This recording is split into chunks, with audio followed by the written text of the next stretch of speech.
Hey readers. So we've been spending some time studying mysteries, and I want to take some time before we get started today to kind of give us a reminder of our detective journal that we've been working on as we've been working through the book, The Great Adventure, or The Great Shelby Holmes. I want to remind us of some of the things that we've been thinking so far. You guys have came up with some really great ideas. We know all about our detective, Shelby Holmes, her sidekicks, Sir Arthur and John. But what I want to focus on today is those suspects that we're starting to notice with our clues. We kind of were concerned with Mr. Wiggles, the owner, and we noticed that Mr. Wiggles is Daisy's enemy. In fact, Daisy's enemy because Daisy's been stealing titles from him. So we saw some clues about how Mr. Wiggles might be feeling. We also built some other ideas, but that's the one I think is really interesting so far. We've made some observations thinking that maybe someone from the show took Daisy, and we're wondering if this dog mystery is connected to the deli mystery. So readers, here's the deal. Sometimes when we're reading, we're going to notice clues that don't really make a ton of sense to us.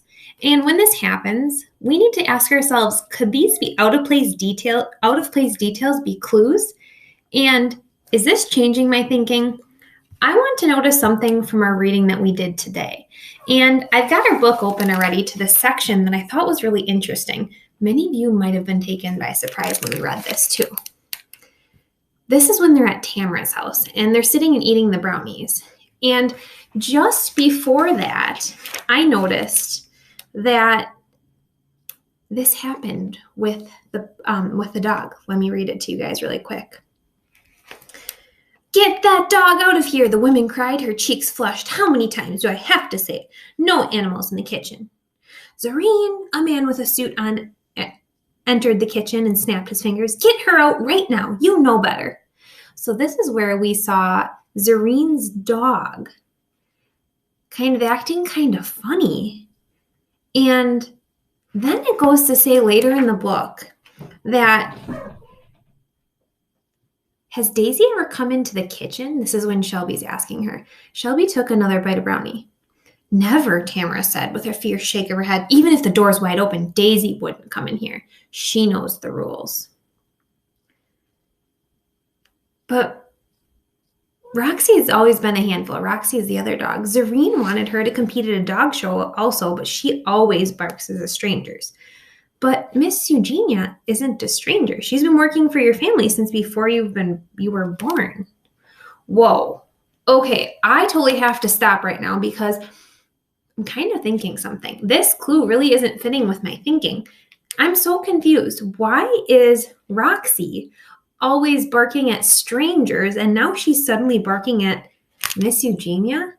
Well, initially I was kind of concerned about Mr. Wiggles just like you guys were, but I'm wondering if there's something funny about Miss Eugenia. If the dog is barking at her and maybe she's a stranger. Readers, do you see what just happened there? We read a clue in our book, and that clue didn't really fit what was going on. We were really confused by it. And so it kind of has changed my thinking. Maybe I'm going to need to add that to our suspects list and have that suspect maybe be Miss Eugenia, because my evidence or my clue is that the dog keeps barking at her. Roxy keeps barking at her, and that didn't really fit my thinking. Throughout your mystery books, you're always going to notice opportunities where a clue comes up and doesn't quite fit what you're thinking about. Today, as you're reading, I want you to pay attention to the clues that you're hearing. Are all of the clues fitting your suspects and evidence, or do you have some confusing parts just like Shelby Holmes did that aren't really fitting and your thinking might be changed? Readers, it's time to get started. Get out your Mystery Club books. Read your next set of signed pages. And remember, be watching out for those strange things happening with your suspects and evidence and see if anything is feeling confusing as you read. Happy reading.